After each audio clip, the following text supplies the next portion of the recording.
한국에 이런 말이 있는데 들어보신 적이 있으실지 모르겠습니다. 어른들은 들어보셨을 것 같은데요. 벌교에서 주먹 자랑하지 말고, 여수에서 돈 자랑하지 말고, 순천에서 인물 자랑하지 마라. 들어보신 적 있으십니까? 어른들은 들어보셨죠. 우리 청년들 혹시 들어보신 적 있어요? 들어보신 적 없어요. 이게 흔히들 이야기 나누는 이야기인데 도대체 어떤 근거를 기준으로 이런 말이 만들어졌는지 제가 한번 찾아봤는데요. 일제시대 때 한 일본 순사가 조선의 한 여인을 괴롭히는 모습을 발견한 한국인 남성이 일본 순사를 혼내주기 시작했는데 때리다가 일본 순사가 주먹에 맞고 죽어버렸답니다. 그리고 며칠 뒤에 또 일본 순사가 한국인 남성과 시비를 붙었는데 한국인 남성 주먹에 몇 대 맞더니 죽어버렸대요. 이 일이 벌어진 지역이 벌교랍니다. 그리고 이 벌교에서 유난히도 이유는 모르겠지만 복싱 선수들이 많이 나온다고 그래요. 그러니까 괜히 벌교 가서 주먹 자랑하지 마라. 뭐 이런 이야기를 재미삼아 하시는 것 같고요. 또 여수에서 돈 자랑하지 마라 라는 이야기도 하는데, 여수에서 왜 돈 자랑하면 안 되냐면 여수에는 항구가 있고 일본으로 오가는 무역선들이 굉장히 많다 그럽니다. 무역선들이 오고 다니니까 그 지역은 재정의 순환이 당연히 잘 되겠죠. 거기다가 여수에 화학단지까지 들어오면서 여수에 사는 사람들이 돈이 많다, 돈이 있다라고 생각해서 여수 가서 돈 자랑하지 마라 라고 이야기한다는 겁니다. 그리고 순천 가서 무슨 자랑하지 말라고요? 순천 가서 인물 자랑하지 마라. 왜 그러냐면 순천에 그렇게 미인들이 많다고 그래요. 여기 순천 출신 계십니까? 계실 것 같은데 안 계시네요. 순천 가서 인물 자랑하지 마라. 미인들이 그렇게 많답니다. 순천에 미인들이 왜 많느냐? 순천이 물이 그렇게 좋다 그럽니다. 그래서 그 물로 그렇게 매일 세안하고 목욕하고 씻으면 미인들이 많이 생겨나는 거예요. 그래서 여수에서 돈 많이 번 부자들이 목욕하러 순천 간다고 그래요. 그러니까 순천 가서 인물 자랑하지 마라. 뭐 비슷한 말로 대구에 미인들이 많다 이런 이야기도 있죠. 대구에 사과를 하도 많이 먹어서 대구 사람들이 아름답다 뭐 이런 말도 있습니다. 우리가 살고 있는 이 어스틴은 어떻습니까? 어스틴은 뭐가 자랑스러운가요? 기업들이 엄청나게 들어와 있죠. 요즘 유튜브를 보면 자동차 유튜버들의 채널을 들어가 보면 텍사스 어스틴이 등장도 많이 하고 거론도 많이 됩니다. 왜냐하면 어스틴에 테슬라가 있는데 여기 요즘 사이버 트럭을 만들어내서 딜리버리가 시작하면서 많은 유튜버들, 자동차 좋아하는 유튜버들이 어스틴에서 사이버 트럭 이것을 연관시켜서 어스틴을 많이 출연시켜주고 있더라고요. 또 대한민국의 자랑 삼성이 들어와 있죠. 삼성이 공장이 하나만 있었는데 테일러에 하나 더 만들면서 점점 더 유명해지고 있습니다. 그러다 보니까 기업들이 들어와 있으니까 경기도 많이 활성화되어 있는 도시로 유명하고요. 게다가 어스틴은 또 뭐가 있습니까? 세계 최고의 명문 대학 UT가 있죠. UT를 자랑스럽게 자랑하는 곳이 어스틴입니다. 그래서 어스틴은 교육의 요충지로도 유명한 도시죠. 마지막으로 어스틴 유명한 이유 또 뭐가 있을까요? 블레싱 교회가 있지 않습니까?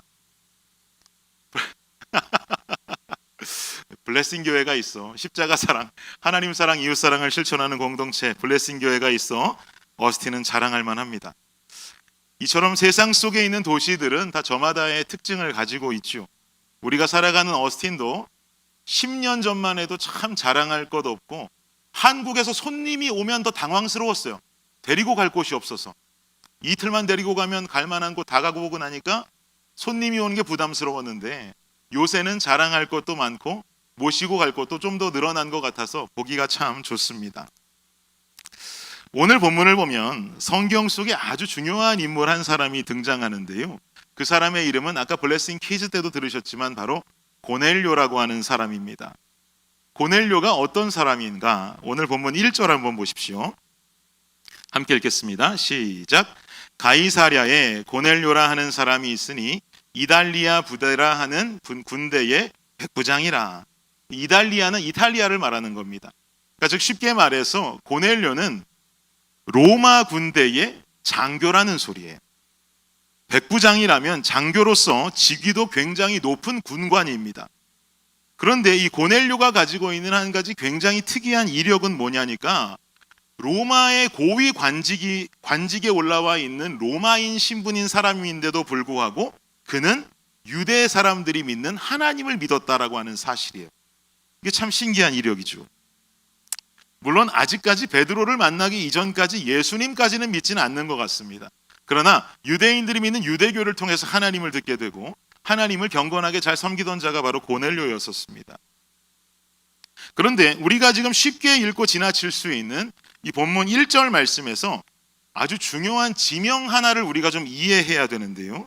그 지명이 뭐가 나옵니까? 가이사랴라고 하는 지명이 나오죠. 가이사랴. 이 가이사랴라고 하는 도시는 위치가 어느 쪽에 있냐면 이스라엘을 기준으로 서편에 있습니다. 서쪽 끝에 있어요. 이스라엘 지도를 보시면 여러분 서쪽 끝에 뭐가 맞닿아 있습니까? 지중해 연안이 맞닿아 있죠. 이스라엘과 지중해가 붙어 있습니다. 그 지중해가 붙어 있는 그 서편에 위치한 곳이 바로 가이사랴라고 하는 곳이에요. 그래도 이게 제 아내도 그런데 지도 보는 거 굉장히 불편해하시는 분들이 있으시더라고요. 그래서 제가 이스라엘 가이사랴 요 위치를 지도도 보지 않고 아주 간단하게 설명드리겠습니다. 제 얼굴을 이스라엘이라고 생각하세요. 여기가 헐몬산입니다. 헐몬산. 맨 꼭대기에 헐몬산이 있어요. 헐몬산에서 내려오는 계곡 물줄기가 이렇게 내려와서 제 이마에 고입니다. 이마에 고여서 호수를 만들어요. 무슨 호수일까요? 갈릴리 호수. 갈릴리 호수에서 물이 이렇게 타고 내려와서 제 콧잔등, 콧등을 이렇게 타고 내려오는 강줄기가 생깁니다. 무슨 강? 요단강. 요단강 줄기가 내려와서 제 턱쯤에서 뭉치는데 이게 뭡니까? 사해.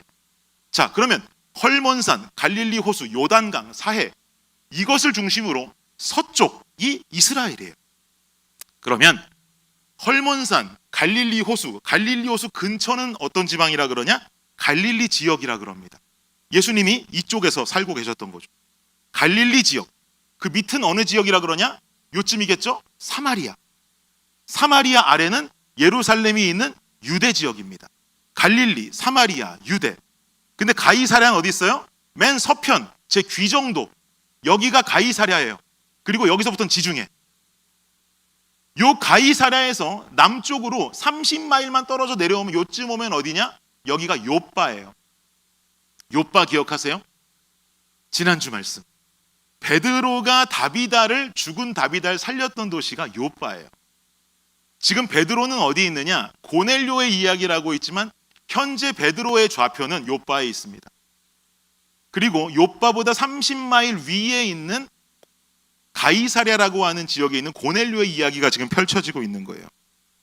그런데 지금 제가 왜 제 얼굴까지 이야기하면서 지금 이스라엘과 가이사랴 이야기를 여러분께 상세하게 드리는가 하니까 이 가이사랴의 위치와 특징이 중요하기 때문에 그렇습니다. 가이사랴는 해안가에 있다 보니까 항구가 있는데 이 가이사랴라고 하는 이름 자체에서 풍겨나는 것은 가이사라고 하는 말이 들어가는 것은 로마의 황제를 어떤 높이기 위한 도시라고 볼 수 있는 것이죠. 이 가이사랴라고 하는 도시의 원래 이름은 가이사랴가 아니었어요. 그런데 헤롯 대왕이 이 가이사랴 동네 전체를 리모델링하면서 로마에 바치는 듯한 지역으로 바꾸면서 이름을 가이사랴로 바꾼 겁니다. 그러니 이 해안가 지역에 로마에 바치는 의미로 리모델링을 했으니 항구는 얼마나 좋은 게 있었겠어요. 굉장히 좋은 항구가 있었고요. 그리고 이 가이사랴에는 로마 총독의 관저가 있었습니다. 그러니까 이 도시는 굉장히 발전되어 있는 도시고 로마 권력의 핵심이 되는 도시였다라고 볼 수가 있죠. 로마 권력의 핵심이 되는 도시에 로마 군대가 있었고 그 로마 군대의 높은 장교가 누구다? 고넬료였단 소리예요. 이 말이 의미하는 것은 무슨 말입니까?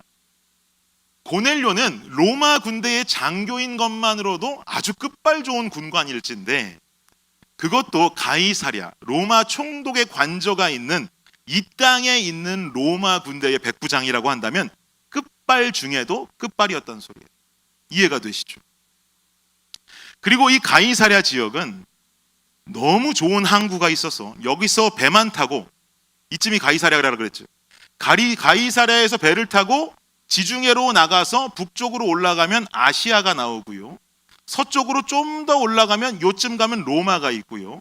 여기서 서쪽으로 좀만 더 가면 요쯤 가면 뭐가 있느냐? 당시 사람들이 땅끝이라고 여기던 서바나, 지금으로 말하면 스페인이 있었습니다. 배만 탔다 하면 아시아, 로마, 스페인까지 곧장 갈 수 있는 기회가 주어진 곳이 바로 가이사랴였어요. 그만큼 교통의 요충지, 무역의 요충지, 군사의 요충지, 권력의 요충지가 가이사랴였단 말이죠. 그렇다면 우린 여기서 한 가지를 더 생각해 볼 수 있는데요. 이곳에 있는 백부장 고넬료라고 하는 사람이 하나님을 열심으로 믿었단 말입니다. 그러면 하나님을 열심으로 믿고 있는 이 고넬료에게 예수 그리스도의 복음이 들어가고 그가 예수 그리스도의 복음으로 말미암아 성령이 충만해진다면 어떤 역사를 기대할 수 있을까요? 이 높은 관직의 사람으로서 누군가에게 복음을 전하기가 편리했을 것이고, 이 복음 나 혼자 듣고 견디기 힘들다, 어디 전해야겠다 싶다면 가이사랴도 전할 수 있지만 배만 타면 아시아, 로마, 서바나까지 갈 수 있는 거예요.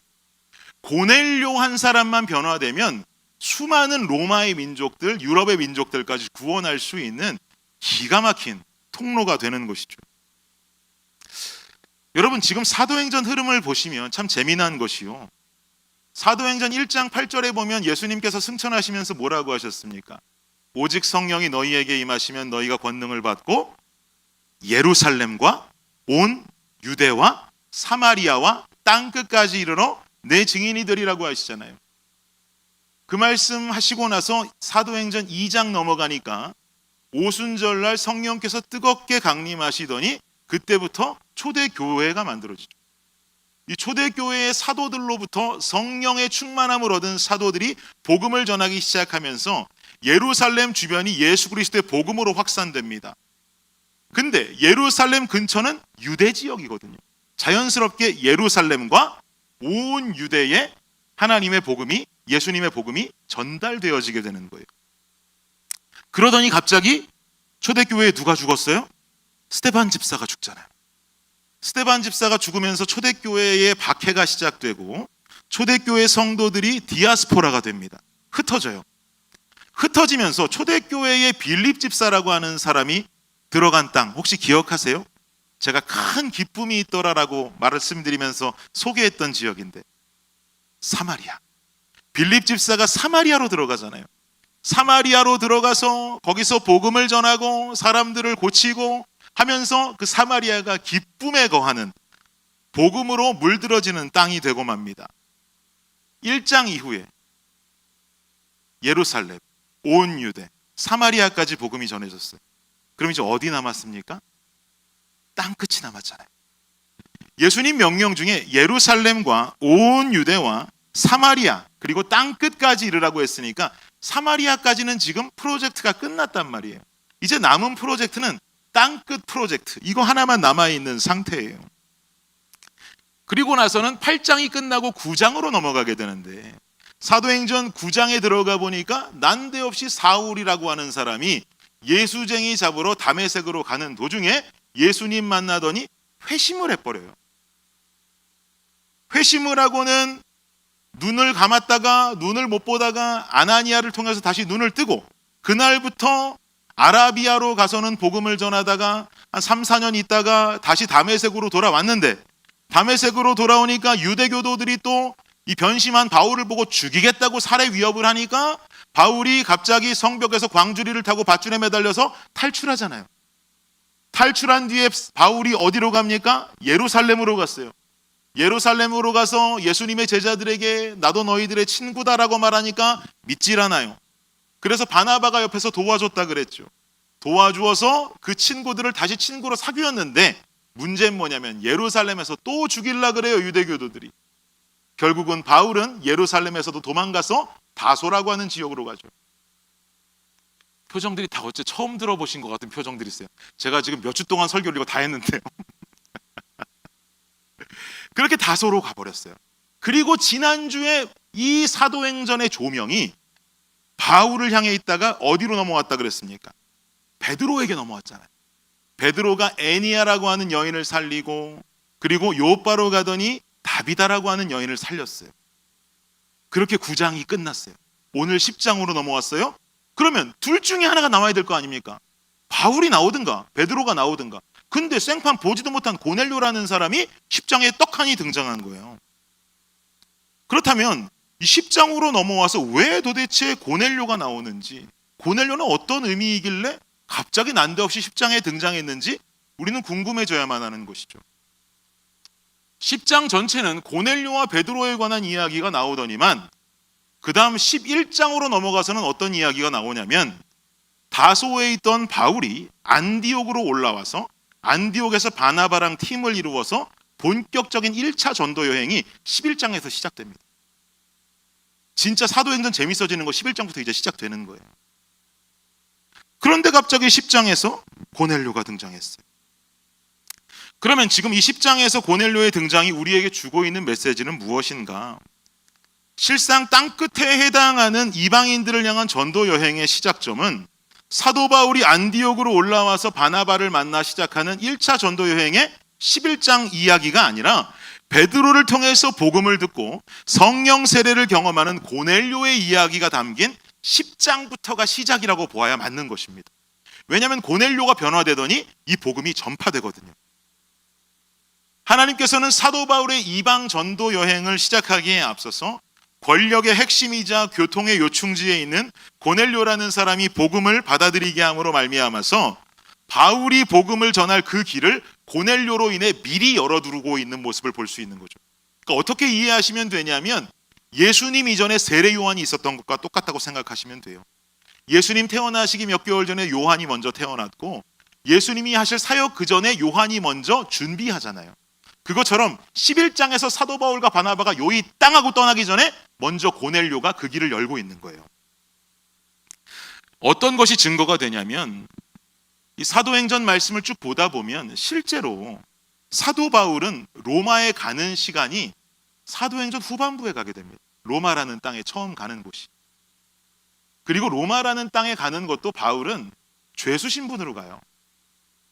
로마로 가는 건 사도행전 후반부에 바울이 로마로 가게 되는데 신기한 건 바울이 로마로 가기도 이전에 이미 로마에는 예수님을 믿는 교회가 존재해요. 그래서 바울이 로마에 있는 교회의 교인들을 향해서 편지를 쓰지 않습니까? 그 성서가 뭐예요? 로마서예요. 로마서를 써서 보낼 만큼이나 거기에 교회와 교인들이 있었다는 사실이에요. 그리고 사도행전을 쭉 보다 보면 사도 바울이 1차 전도 여행 끝나고 나서 2차 전도 여행 중에 고린도라고 하는 지역에 들어가게 되는데 이 고린도에서 누굴 만나냐면 브리스길라와 아굴라라고 하는 부부를 만납니다. 근데 브리스길라 아굴라 부부는 어디 출신이냐면 로마 출신이에요. 로마에서 유대인들을 추방할 때 브리스길라 아굴라 부부도 추방돼서 고린도로 온 거였어요. 그리고 거기서 바울을 만나요. 근데 신기한 게 뭐냐면 바울은 아직 로마에 간 적도 없음에도 불구하고 브리스길라 아굴라 부부는 예수님을 믿고 있었어요. 우린 궁금함이 생기죠. 이방 선교의 사도라고 불렸던 바울이 로마에 가기도 전에 교회가 있고 브리스길라 아굴라 부부와도 같은 이런 믿음의 사람들이 있었다라고 하는 거, 어떻게 그럴 수가 있었을까? 저는 이 질문을 두 가지로 답할 수 있다고 생각합니다. 첫 번째는 사도행전 2장에 나오는 오순절 성령의 강림 사건 때 뜨거움을 얻은 백성들, 그리고 베드로의 설교로 인해서 회심하고 돌아온 약 한 5천 명의 성도들이 결국은 자신의 땅으로 돌아가서 복음을 전하고 그 복음이 로마까지 들어가게 되어서 교회가 세워졌다. 이게 첫 번째 추정해 볼 수 있는 사실이에요. 근데 사실 예루살렘과 로마는 그러기엔 좀 많이 멀어요. 두 번째로 우리가 생각해 볼 수 있는 건 뭘까요? 바로 고넬료입니다. 고넬료의 영혼이 변하면서 이 10장 말미에 보면 고넬료 한 사람만 변하지 않거든요. 고넬료와 그의 아내와 그의 가정과 그의 부하들까지 싹 다 예수를 믿는 기적이 일어나요. 그냥 믿는 게 아니라 성령 세례를 받고 방언을 하고 완전히 뒤집어집니다.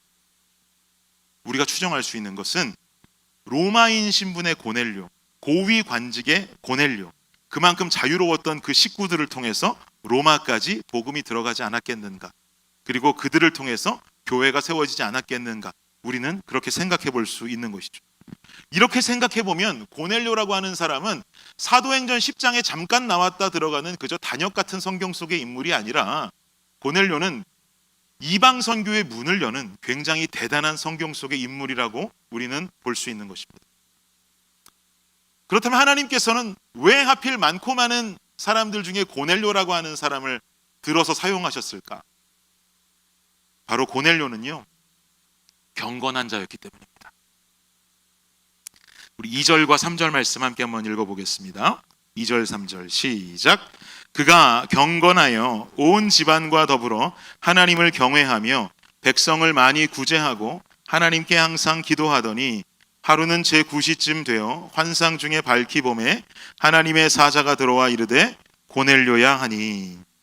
2절 지금 초반절에 보니까 그가 경건하여라고 말씀한단 말이에요. 그가 경건하여. 2절 말씀에 보면 고넬료는 경건한 사람이었어요. 근데 우리가 경건하다 말은 많이 듣는데 도대체 경건하다라는 말의 의미가 무엇일까? 경건하다라고 쓰인 이 말의 헬라어를 찾아보니까 유세베스라고 하는 단어가 사용되는데, 이 유세베스라고 하는 단어는 두 가지 의미의 단어가 합성되어져서 만들어진 단어예요. 첫 번째는 바르게 하다라고 하는 뜻이 있고요, 두 번째는 예배하다라는 의미가 있습니다. 그렇다면 지금 경건하다라고 하는 유세베스라는 단어를 한국어로 정확하게 풀이하면 어떻게 되는 걸까요? 바르게 예배드린다라는 소리가 되는 것이죠. 고넬료는 경건한 자였어요. 바르게 예배드리는 바른 예배자였다는 말입니다. 그래서 하나님께서는 이 경건한 바른 예배자인 고넬료를 사용하시는 거예요. 그렇다면 바른 예배자, 경건한 자로 살아가는 고넬료의 모습은 어떤 삶의 모습으로 살았길래 하나님께서는 그를 경건하다라고 말씀하시는 것일까? 나도 바른 예배자의 삶을 살고 싶은데 어떻게 해야 우린 그런 삶을 살 수 있을까? 성경 속에 나오는 두 가지 그 삶의 증거들을 가지고 더 말씀 속에 깊이 들어가 보기를 원합니다. 2절 하반절에 말씀하기를 고넬료의 경건의 삶은 첫 번째로 백성들을 많이 구제하는 모습으로 나타난다고 말씀합니다. 백성들을 구제한다. 구제하는 고넬료다 이 말이죠. 고넬료는 구제하는 자였다. 여러분 한번 상식적으로 생각해 보세요. 구제한다는 것은 가난한 사람들을 도와준다라는 말인데, 이 고넬료라고 하는 사람이 가난한 사람들을 도와줬다? 그럼 그 가난한 사람들이라고 하는 대상은 어느 민족일까요? 로마 민족일까요? 이스라엘 민족일까요? 당연히 이스라엘 민족이에요. 가이사랴에 주둔하고 있는 로마 군대의 백부장이었기 때문에 이 지역은 유대 땅이란 말입니다. 유대 땅에 있는 유대 민족들 중에 가난한 사람들을 고넬료가 도와줬다는 거예요. 여러분, 이건 그냥 우습게 지나칠 일이 절대 아닙니다. 그냥 성경 속에 나오니까 이 사람이 어려운 사람 도왔구나 하고 지나칠 일이 아니라 가난한 유대 민족들을 도와주었다, 그들을 구제했다라는 것은 굉장히 신기한 일이에요. 왜냐하면 로마는 이스라엘을 지배하던 지배국가였단 말이죠. 이스라엘은 피지배국가였어요. 로마의 식민지였단 말입니다. 그런데 로마 군대의 고위급 관리가 피식민지의 유대 민족들의 가난한 자들을 위해서 도와준다? 여러분, 이렇게 한번 예를 들어 보세요. 우리가 일제시대 때 일제 치하에 있는데 일본군 높은 고위 관직의 사람이 조선의 가난한 민족을 도와준다? 이거 이해되십니까? 이거 이해 안 되잖아요. 지금 똑같은 거예요. 로마 부대에 있는 높은 고위 관직의 사람이 가난한 이스라엘 민족을 도와줬다는 거예요. 그럼 당시의 분위기가 로마의 높은 사람들이 이스라엘 백성들을 불쌍하게 보는 분위기여서 다들 이렇게 살았나 보다라고 생각할 수 있잖아요. 근데 존 칼빈이라고 하는 사람이, 여러분 잘 아시는 그 칼빈이 당시 로마 군대의 높은 사람들의 캐릭터에 대해서 설명해 놓은 글이 있는데 제가 그대로 읽어드리겠습니다. 대체로 그들의 도덕의식은 짐승보다 나을 것이 없었고 죄에 대해 무감각한 것도 떼강도들과 흡사하였다. 이게 일반적인 로마 군대의 고위 관직 사람들의 모습이었다는 거예요. 그들의 도덕의식은 짐승보다 나을 것이 없고 죄에 대해서도 무감각하고 강도들의 삶을 사는 것과 똑같았다는 것이죠. 이게 일반적인 로마 군대 관직들의 삶인데, 이러한 세계 속에서 고넬료라고 하는 백부장이, 끝발 중에도 끝발이었던 고넬료가 유대민족의 가난함을 구제한다? 이것을 일삼으면서 살았다라고 하는 것은 당시 유대 사회든 로마 사회든 이거는 굉장히 충격적인 뉴스입니다. 그러면 고넬료는 과연 어떤 마음이 있었길래 이런 가난한 유대 민족들을 구제하는 삶을 살게 된 것일까? 2절 말씀을 우리 다시 한번 좀 읽어보겠습니다. 2절입니다. 시작. 그가 경건하여 온 집안과 더불어 하나님을 경외하며 백성을 많이 구제하고 하나님께 항상 기도하더니.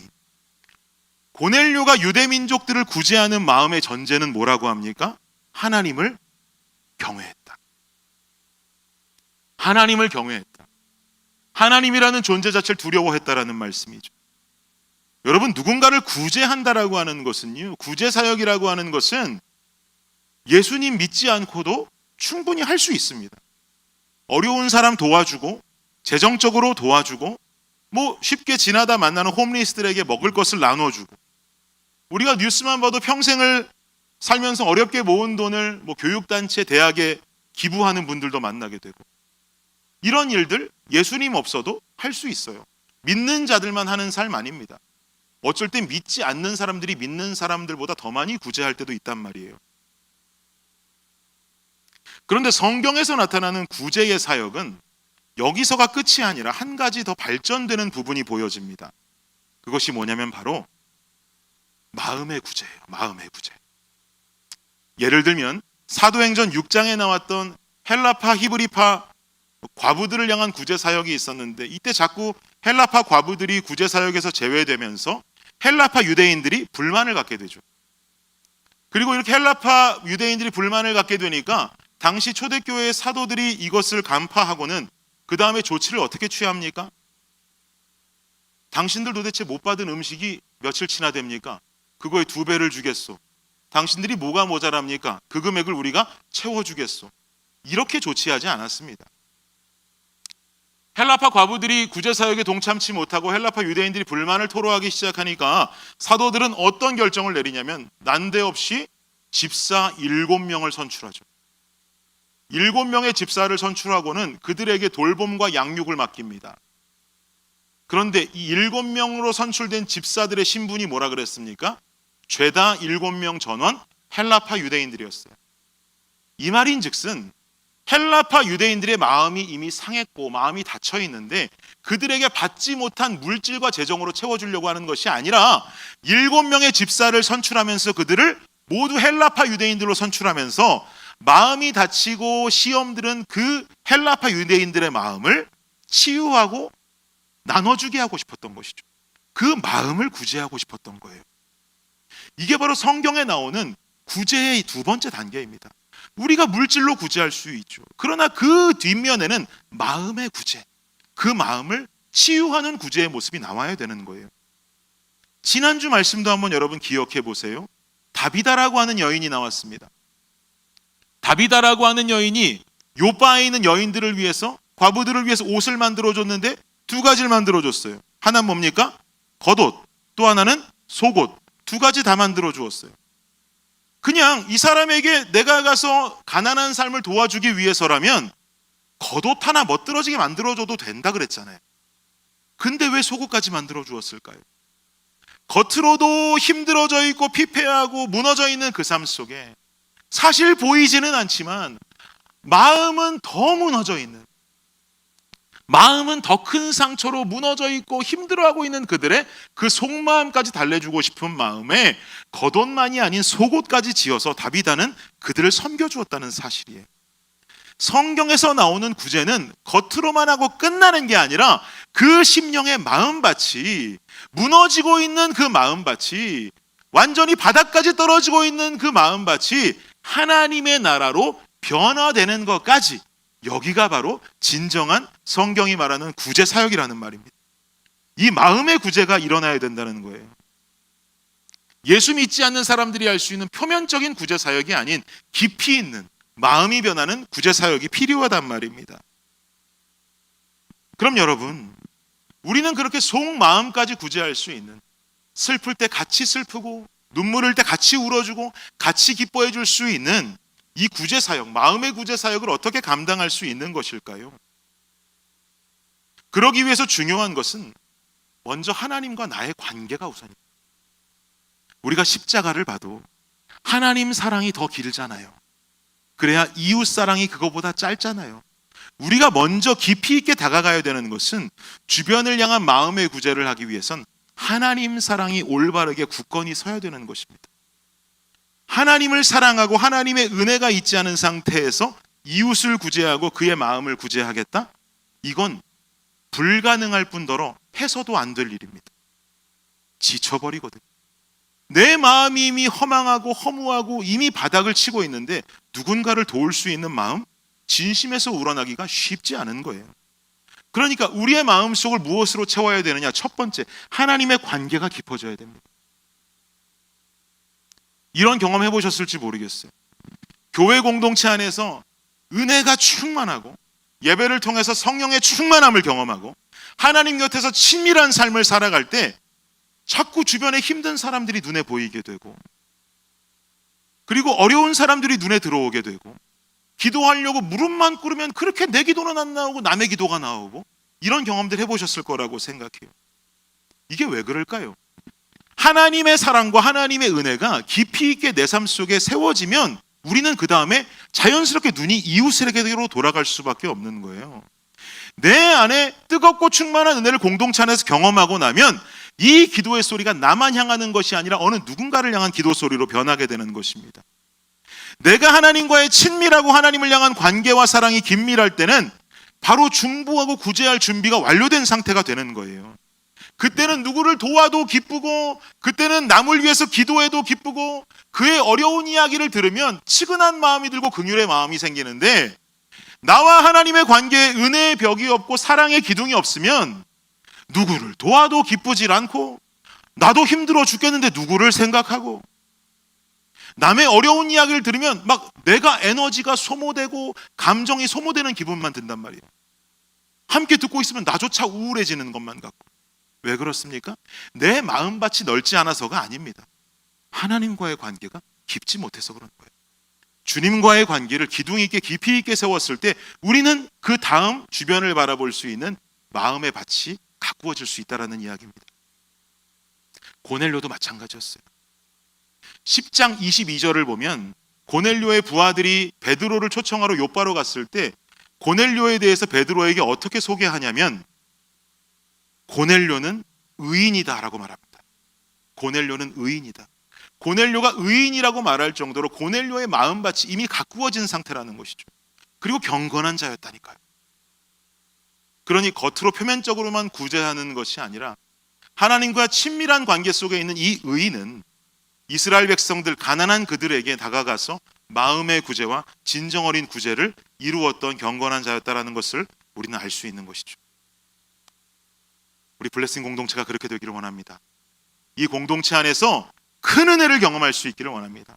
이 공동체 안의 예배를 통해서 우리 안에 부어주시는 성령의 충만함의 역사를 경험하시기를 간절히 원합니다. 하나님을 만나고 경험하면서 하나님을 향한 기둥이 올바로 세워질 때 우리 주변을 바라보면서 마음의 구제와 진정한 구제를 경험하며 살아가실 수 있는 저와 여러분이 되시기를 예수님의 이름으로 축복합니다. 2절 하반절에 말씀하기를 고넬료는 경건의 삶을 항상 기도하는 삶으로 나타냈다고 말합니다. 기도하는 고넬료였다는 말이죠. 3절 말씀 함께 한번 읽어볼까요? 3절입니다. 시작. 하루는 제9시쯤 되어 환상 중에 밝히 봄에 하나님의 사자가 들어와 이르되 고넬료야 하니. 여러분, 유대인들은 보통 하루에 3번의 기도 시간을 갖습니다. 3시, 6시, 9시에 갖습니다. 이건 유대인들의 시간 환산법이고요. 이것을 요새의 시간으로 환산하려면 6시간씩 더하면 됩니다. 3시, 6시, 9시라는 말은 즉 오전 9시, 정오, 오후 3시. 이 3번의 기도 시간을 철저히 지켰던 사람들이 유대교인들이었습니다. 하나님께 기도하는 시간을 정해놓고 가졌던 것이죠. 근데 지금 3절을 보니까 9시쯤 되어서 환상을 보았다. 여러분, 고넬료는 아까도 말씀드렸다시피 유대인이 아닙니다. 로마인이었어요. 로마인이면서 하나님을 믿는 것 자체가 사실은 신기한 인물일진데, 이 사람이 하나님을 그냥 대충 믿는 게 아니라 9시에 환상을 봤단 말은 무슨 말이에요? 유대인들의 기도 시간에 빠짐없이 고넬료도 기도했던 사람이라는 말이죠. 그래서 지금 성경은 말하기를 고넬료를 항상 항상 기도하는 자였다고 말하고 있는 것입니다. 유대인들의 정해진 기도 시간을 본인도 지키고 그 구시에 천사가 나타나 환상을 볼 만큼이나 하나님과의 관계가 친밀했던 사람인 것이죠. 사랑하는 여러분, 하나님께서는 기도를 멈추지 않는 자를 당신의 도구로 사용하시는 줄을 믿습니다. 아멘이십니까? 여러분, 얼만큼 기도하며 살고 계십니까? 얼마나 기도의 삶을 연결하며 살고 계십니까? 여러분, 기도하는 삶의 열매는 무엇일까요? 기도의 열매는 뭐라고 생각하세요? 많은 성도들의 생각이 기도함의 열매는 응답이라고 생각합니다. 그런데 사실 기도의 열매는 응답이 아니라 기도의 열매는 겸손입니다. 이게 무슨 말이냐면요, 기도의 생활을 꾸준히 하면 나라고 하는 존재는 절대자 되신 하나님이라는 전능주 앞에 그저 아주 작은 존재가 되어버립니다. 반대로 작은 나의 삶이 발견될 때 하나님이라고 하는 존재는 굉장히 큰 존재로 여겨지게 됩니다. 기도하는 삶 속에 나타나는 현상입니다. 왜냐하면 기도는 소통이거든요. 나와 하나님 간의 소통의 시간이거든요. 꾸준히 기도의 생활을 하면 할수록 소통이 원활해지는 것이죠. 소통이 원활해지면 당연히 친밀해집니다. 친밀해지면 내가 몰랐던 사람과의 친밀함도 생각해 보면 친밀해지면 친밀해질수록 그 사람의 모르던 부분까지 알아가게 되죠. 그만큼 친해지는 거 아니겠습니까? 하나님과 우리도 마찬가지예요. 기도하고 기도하는 시간들 속에 하나님과 소통하는 것이니까 하나님과 소통하면 소통할수록, 하나님과 친밀해지면 친밀해질수록 우리가 알아가는 하나님의 깊이가 점점 더 깊어지는데, 깊어지고 깊어지면 하나님이라는 존재에 대해서 깊이의 끝이 보여야 되는데 친밀해지고 친밀해지는 가운데에도 주님의 끝이 보이질 않는 거예요. 왜요? 주님은 무한하신 분이거든요. 주님은 전지하시고 전능하신 분이니까 주님의 깊이의 끝을 볼 수가 없어요. 그러니 우리는 기도하면서 하나님의 전능하심과 끝이 없는 무한하심에 감탄하게 되는 것이죠. 그럼 우리는 어떤 고백이 자연스럽게 나옵니까? 당신은 전능하신 분이군요. 당신은 무한하신 하나님입니다. 내가 내 머리로 상상할 수 없는 깊이의 분이십니다. 그러니 나는 그 앞에 작디 작은 존재밖에 될 수 없습니다, 주님. 우리는 자연스럽게 나의 작음을 인정할 수밖에 없는 상황에 이르게 되는 것입니다. 그러다 보면 어떤 현상이 일어납니까? 처음에 기도하는 사람들의 특징은 내 기도의 응답을 내 스스로 정합니다. 이거 주셔야겠어요. 요 응답 주셔야겠습니다. 내가 생각한 내 기도의 응답을 정해두고 기도하게 되는데, 결국은 그 기도의 생활이 꾸준해지고 발전되고 발전하다 보면은 결국은 나의 자금이 인정되고 끝이 없는 무한하신 하나님을 경험하게 될 때, 당신의 뜻이 내가 생각하는 뜻보다는 상대도 되지 않게 깊겠군요. 내가 생각하는 응답과는 차원이 다르겠군요. 당신의 뜻을 신뢰합니다 라고 하는 기도의 깊이로 바뀌게 되는 것이죠. 그러니 기도의 열매는 응답이다 라고 생각하면, 내가 정해놓은 응답이 정해지지 않고 주어지지 않으면 기도의 열매가 없다고 생각해요. 그러니 시험 들게 되죠. 아니에요. 기도의 열매는 겸손이에요. 나의 자금을 인정하고 주님의 크심을 인정하게 될 때 자연스럽게 어떤 응답이 주어진다 할지라도 이건 비교할 수 없는 하나님의 은혜요 진리라는 것을 인정할 수밖에 없게 되는 것입니다. 그러니 우리는 기도하면서 겸손의 열매를 봐야 되는 것이죠. 주님께 맡기는 삶을 살아가야 하는 것입니다. 여러분, 저를 딱 보시기에 저는 고기를 좋아할 것 같이 생겼습니까? 해산물을 좋아할 것 같이 생겼습니까? 신기한 게 또 신기하지도 않죠. 누구나 저를 보면 100이면 100 다 고기를 좋아한다고 생각하십니다. 근데 사실 저는 해산물을 좋아하거든요. 저는 스시랑 사시미를 참 좋아합니다. 사달라고 드리는 말씀은 아닙니다. 여러분도 대부분 스시 많이 좋아하실 텐데요. 스시 좋아하는 사람들의 로망이 뭡니까? 고급 일식집에서 오마카세 한번 먹어보는 거, 이게 로망 아닙니까? 고급 일식집에 가서 오마카세 먹어보는 거. 오마카세가 뭐예요? 그날 그 가게에 있는 가장 신선한 생선으로 가장 값비싼 요리를 만들어서 메뉴를 주지 않고 주방장이 알아서 손님한테 갖다 주는 거, 이게 오마카세잖아요. 이 오마카세 한번 먹어보는 게 스시 좋아하는 사람의 로망입니다. 근데 여러분, 이 오마카세가 일본말이라는데 뜻이 뭔지 아세요? 제가 찾아보니까 일본어 그대로 직역하면, 이게 오마카세가 나 이렇게 은혜로운 뜻인지 몰랐어요. 당신께 맡깁니다라는 뜻이래요. 당신께 맡깁니다. 주문도 필요 없는 거죠. 주방장 만나면 오마카세 그러는 순간 당신께 맡깁니다라는 거예요. 오마카세 먹으면 그날 가장 신선하고 가장 좋은 생선으로 값비싼 음식을 주방장이 알아서 요리를 해가지고 딱 가지고 나오는데, 그 주방장 붙잡고, 나는 평소에 나는 연어밖에 안 먹어봐갖고 난 연어를 좀 먹어야겠다고, 왜 이렇게 기다려도 연어는 주지 않는 거냐고 말할 만한 사람이 있어요? 먹고 싶으면 그거 코스트코 가서 사 먹으면 될 거 아닙니까? 거기 가서는 더 값비싸고 신선한 음식 주는 거 맛있게 먹는 게 그 당연지사인 것 아니겠어요? 아무렴 나보다 주방장이 더 신선한 생선을 알 것이고, 아무렴 나보다 그 주방장이 더 나은 더 고급진 생선이 뭔지 알지 않겠냔 말이죠.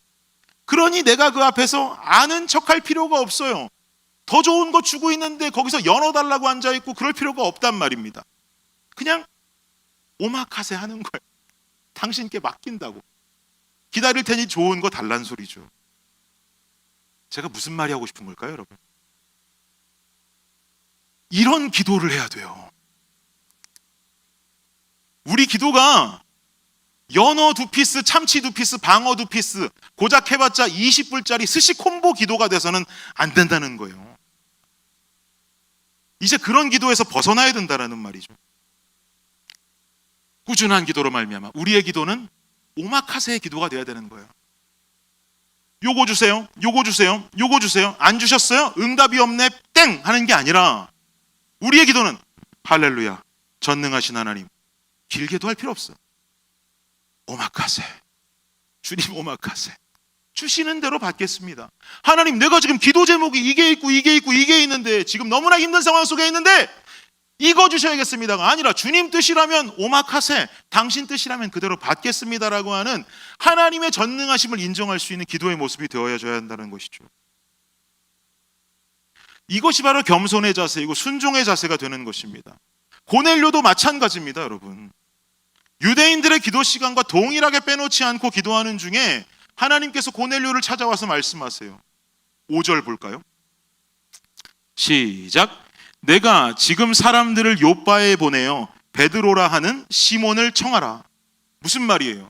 기도하는 중에 환상 속에 하나님 나타나시더니, 고넬료야, 고넬료야, 지금 요바에 가면 베드로가 있으니 그를 청하라. 베드로를 데려와서 부흥회라도 열어라. 지금 이런 말씀을 주신단 말이에요. 근데 여러분, 우리는 성경 속에 나오는 이야기를 너무 당연하게 받아들일 때가 있어요. 잘 생각해 보자고요. 만약에 제가 고넬료라면, 저라면 이 환상 중에 하나님께 이렇게 말씀드렸을 것 같아요. 하나님, 그래도 제가 명색이 끝발 중에 끝발인 군대 장교인데, 이 가이사랴에 주둔하고 있는 로마의 군대 장교인데, 지금 알지도 못하는 어디 갈릴리 사람 그 어부를 불러다가 부흥회를 하라는 말씀이 이게 말이나 되는 소리입니까? 내가 구제한 거 못 보셨습니까? 이스라엘 민족들 사랑하지 않는 게 아니에요. 사랑하고 도와줬단 말이에요. 근데 그 베드로까지 데려와서 지금, 제 체면이 있죠, 제 위치가 있죠, 이건 아니지 않습니까? 그리고 또 주님 들어보니까 지금 베드로가 있는 집이 요바에 있는 무두장이 시몬의 집이라고 그러는데, 하나님, 무두장이라고 하면 동물 가죽 취급하는 사람이잖아요. 동물 가죽을 취급하는 사람이니까 당연히 죽은 동물을 만져야 되는 사람인데, 유대인의 율법상 보면 그거 부정한 사람 아닙니까? 그 부정한 사람 집에 가 있는 베드로를 데려다가 부흥회를 하라니, 주님, 이건 말이 안 되는 소리 아닙니까? 저 같으면 그렇게 말했을 것 같아요. 근데 고넬료는 달라요. 어떻게 합니까? 오마카세예요. 당신 뜻이라면 베드로든 베토벤이든 어부든 무두쟁이든 불러다가 주님 하라시면 그분께 말씀 듣겠습니다. 그분 가르침 받겠습니다. 제가 지금 제 부하 중에 가장 믿음 좋고 듬직한 놈들 2명 보내서 모셔오겠습니다 라고 말하는 거죠. 겸손의 모습, 순종의 모습입니다. 사랑하는 여러분, 기도해야 됩니다. 일 생기면 기도하는 게 아니라 기도는 꾸준히 하는 겁니다. 시간을 정해두고 꾸준히 하는 겁니다. 기도의 열매는 응답이 아닙니다. 겸손과 순종입니다. 여러분, 겸손과 순종의 자세가 되어서 꾸준히 기도하는 삶 가운데 여러분의 삶을 가장 좋은 것으로 응답하시는 하나님께 맡겨버리는, 오마카세 할 수 있는 우리의 신앙이 되기를 간절히 바랍니다. 꾸준한 기도로 하나님께 쓰임받는 자로 준비되는 모든 블레싱 가정들이 되기를 예수님의 이름으로 축복합니다. 결론을 맺겠습니다. 고넬료는 하나님을 경외하면서 이스라엘 민족을 구제하던 자였습니다.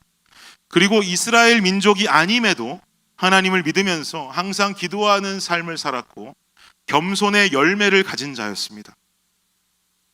이런 사람에게 하나님께서는 천사를 보내서 고넬료에게 이렇게 말씀하십니다. 4절 보십시오. 읽겠습니다. 시작. 고넬료가 주목하여 보고 두려워 이르되 주여 무슨 일이니이까?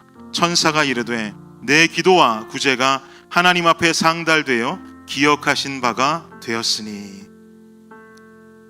하나님께서 고넬료의 진심 어린 구제, 항상 드리는 꾸준한 기도를 상달되었다. 무슨 말이에요? 받으셨다는 소리예요. 그것을 받으셨고 그로 인해서 고넬료를 하나님이 어떻게 하신대요? 기억하신대요. 사랑하는 여러분, 하나님이 기억하는 자, 너무나 멋진 호칭 아닙니까? 하나님이 기억하는 자 김준일, 하나님이 기억하는 자 이지석, 하나님이 기억하는 자 김혜린, 하나님이 기억하는 자 조준희. 여러분, 이거만큼 영광스러운 표현과 묘사가 어디에 또 있을까요? 제가 개척을 결심하고 교회 개척 시작할 때 한 청년이 제게 와서 해준 이야기가 저는 큰 감동이 되었었는데요. 뭐라고 말하냐면, 자신이 참 힘들 때 목사님은 나를 이렇게 도와줬고, 그리고 자신이 참 힘든 시간 속에 목사님 나를 이렇게 이해해 주셨고 기도해 주셨다. 근데 목사님 이제 개척하신다 하니까 이제는 제가 목사님 위해서 돕고 제가 목사님 위해서 기도할 때인 것 같아요 라고 말해주는데, 제가 그게 얼마나 큰 힘이 되고 감동이 되었는지 모릅니다. 2가지 정도로 감동이 됐는데, 먼저는 우리 교회를 위해서 기도해 주는 사람이 있다니 너무나 감동이 되었고요. 2번째는 지난 시간들 속에 그 청년을 위해서 기도하고 기억하고 섬겨주고 했던 그 시간들을 이 청년이 알아준다라고 하는 사실이 그렇게 감사해요. 그걸 기억한다라고 하는 사실 자체가 너무 감사하더라고요. 무슨 말이냐면, 누군가를 진심으로 기억하면 그도 나를 진심으로 기억합니다. 내가 일상 속에 하나님을 기억하고 하나님을 기억함으로 주변의 지체들에게 마음의 구제를 베풀고, 하나님을 기억함으로 기도하지 않을 수가 없고, 기도함 속에 하나님이라는 존재 자체가 기억됨으로 말미암아 내가 그 앞에 작은 자로 겸손해지는 삶을 우리가 살아갈 때, 하나님은 세상 속에 이런 삶을 몸부림치듯 살아가는 우리 한 사람 한 사람을 기억하신다는 사실입니다. 내가 하나님을 기억할 때 주님이 나를 기억하신다는 말씀이죠. 근데 여러분, 여기서 한 가지 진짜 중요한 반전이 뭔지 아세요? 내가 하나님을 먼저 기억했기 때문에 그것 때문에 하나님이 나를 기억하신 게 사실은 아니란 말이죠. 나라고 하는 존재는요, 태초부터 그의 기억 속에 있었습니다.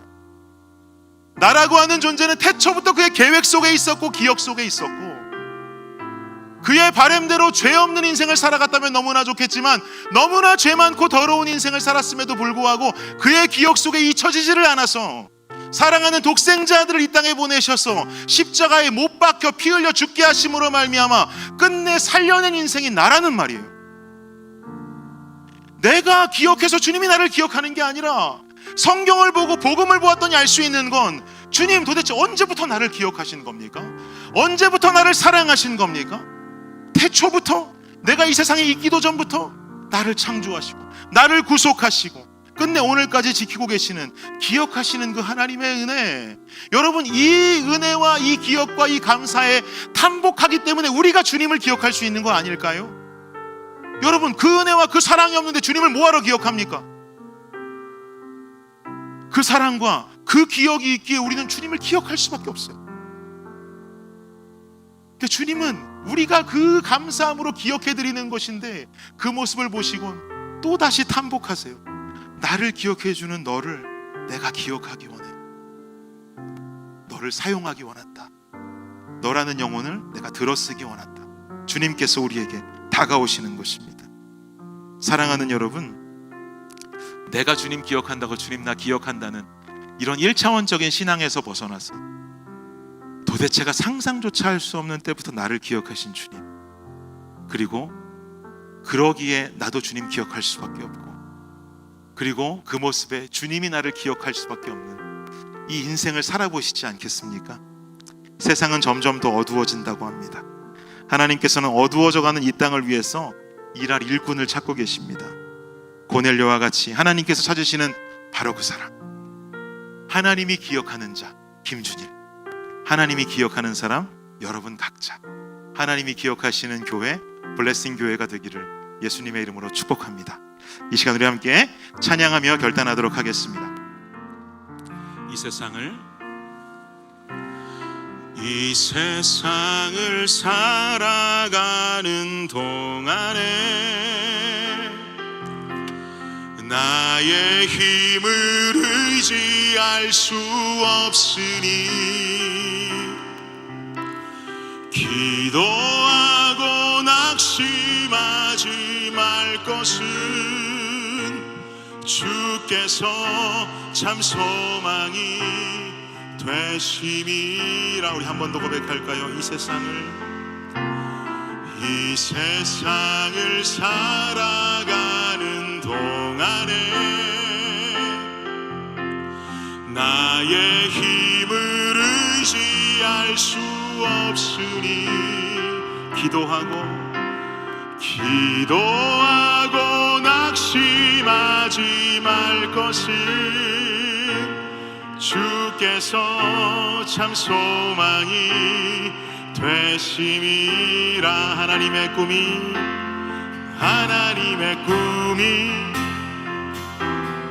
나의 비전이 되고 예수님의 성품이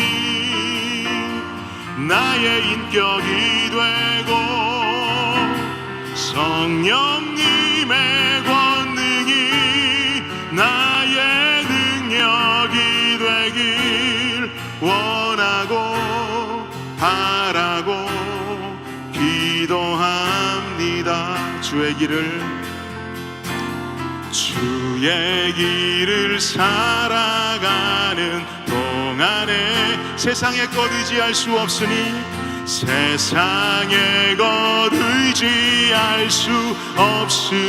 감사하고 낙심하지 말 것은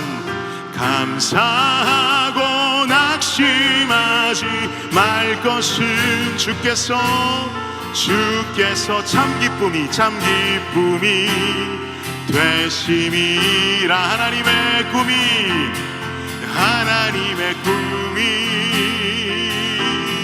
나의 비전이 되고 예수님의 성품이 나의 인격이 되고 성령님의 권능이 나의 능력이 되길 원하고 바라고 기도합니다. 하나님의 꿈이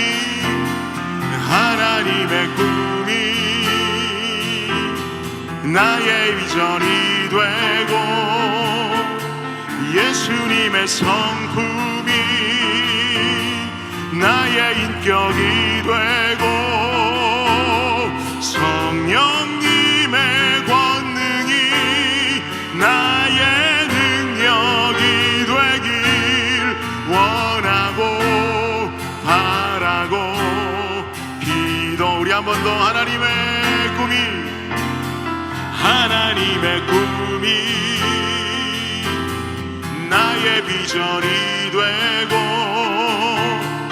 예수님의 성품이 나의 인격이 되고 성령님의 권능이 나의 능력이 되길 원하고 바라고 우리 한 번 더 고백합니다. 하나님의 꿈이 나의 비전이 되고 예수님의 성품이 나의 인격이 되고 성령님의 권능이 나의 능력이 되길 원하고 바라고 기도합니다. 우리 시간에 한 목소리로 좀 기도할 때 그렇습니다. 이 세상을 살아가는 동안에 나의 힘 의지하고 살아가는 것만큼 어리석은 삶은 없습니다. 이 세상을 살아가는 동안에 나의 힘을 의지할 수 없으니 기도하고 낙심하지 말 것은 주께서 참 소망이 되심이라. 여러분, 이 고백이 우리 각자의 고백이 되기를 간절히 원합니다. 이 시간 기도하실 때 주님, 하나님 의지하고 살게 하여 주시옵소서. 그죠? 내가 정해놓은 내 기도의 응답 정해두고 그 응답 들어달라고 하나님께 간구하는 그런 1차원적인 인생이 아니라 기도의 꾸준함으로 말미암아 그 열매가 겸손과 순종으로 생겨나고 나보다 훨씬 더 크신, 비교조차 할 수 없는 크신 하나님의 역사를 바라보고 순종하며 살아가는 소망찬 삶이 되게 하여 주옵소서. 그런 기도와 그런 신앙 가진 인생이 되게 하여 주옵소서. 이 시간 주님 앞에 기도하며 나아가도록 하겠습니다. 기도합니다. 주님 감사합니다. 아버지 하나님, 우리의 모습으로 아버지 우리의 작은 마음밭을 가지고 우리가 생각하는 응답과 우리가 생각하는 것들이 우선이 되어서 살았음을 주님 앞에 솔직하게 고백합니다. 주님, 이 시간에 주님 앞에 간구하며 나아가는 것은 주여 주님이 참 소망이 되십니다. 주님이 소망이 되십니다. 아버지 하나님, 내 마음속에 내가 가지고 있는 옹졸하고 작은 꿈과 뜻이 아니라 나보다 훨씬 원대한 꿈과 나보다 훨씬 큰 계획을 가지고 계신, 기도하면 기도할수록 당신의 깊이를 알 수 없는 끝없는 무한하신 그 하나님 앞에 나의 작음을 인정하고 당신의 크심을 인정하며 하나님 앞으로 더 가까이 친밀하게 나아가는 겸손과 순종의 자세를 가진 우리 모든 블레싱 성도들, 그리고 제가 되기를 간절히 원합니다. 주여 이 삶 가지고 살아가게 하여 주옵소서. 이 마음 가지고 살아가게 하여 주시옵소서. 주님께 쓰임받는 경건한 자의 삶이 되기를 주님 간절히 원합니다. 주여 붙잡아 주시옵소서. 주님 붙잡아 주옵소서. 이 시간 우리 한 가지 더 기도하기 원하는 것은 그렇습니다. 우리 삶의 주변을 향한 마음에 구제하기 위해서, 그 경건의 삶을 실천하기 위해선 주님과의 관계의 기둥이 올바로 서야 합니다.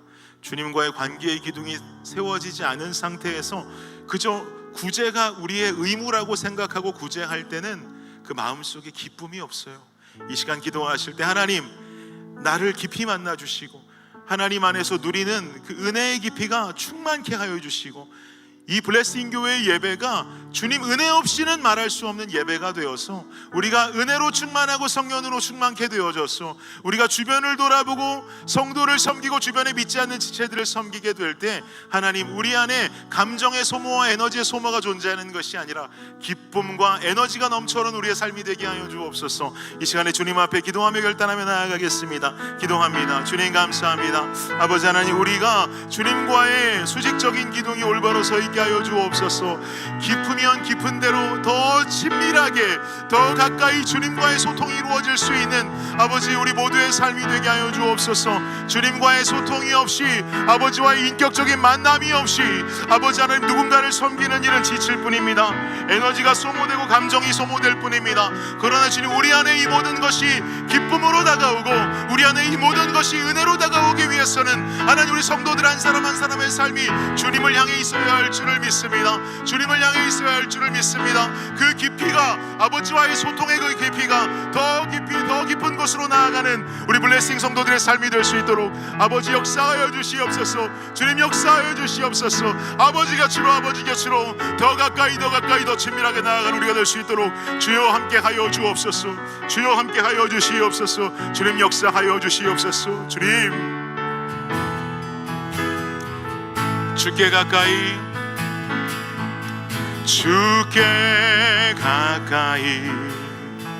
날 이끄소서. 간절히 주님만을 원합니다. 채워주소서. 주의 사랑을 진정한 찬양 드릴 수 있도록 목마른 나의 영혼 주를 부르니 나의 맘 만져 주소서.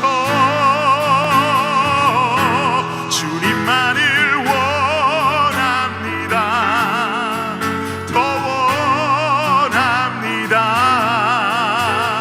나의 맘 만져.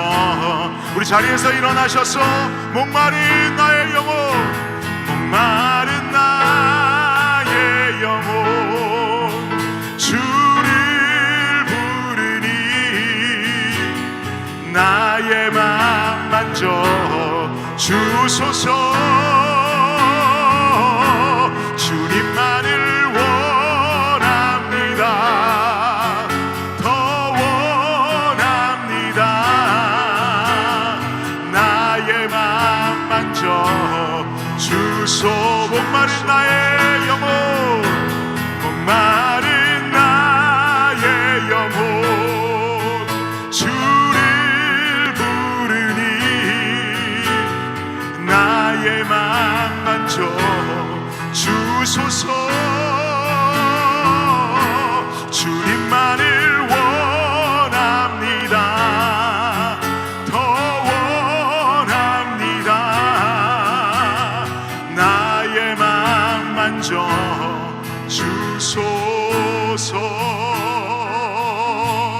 하나님 감사합니다. 그렇습니다. 주님, 목마른 나의 영혼 주를 부르는 삶이 되기를 간절히 원합니다. 주님, 우리 블레싱 성도 한 사람 한 사람들을 이 마지막 때에 사용하여 주옵소서. 우리 블레싱 공동체를 주님의 공동체로 사용하여 주시옵소서. 경건했던 고넬료의 모습처럼 바른 예배자의 삶으로 우리의 삶이 무너지지 않고 늘 서 있고 전진할 수 있는 모든 성도들의 삶이 되게 하여 주옵소서. 지금은 우리 주 예수 그리스도의 은혜와 무한하신 하나님의 사랑과 놀라운 성령의 은총이 오늘 이 자리에 나와 경건한 삶, 고넬료의 삶을 닮아 살아가겠노라고 결단하며 돌아가는 여기 모인 모든 성도들 머리 위에 지금으로부터 영원까지 함께 하시기를 예수 그리스도의 이름으로 축원하옵나이다. 아멘.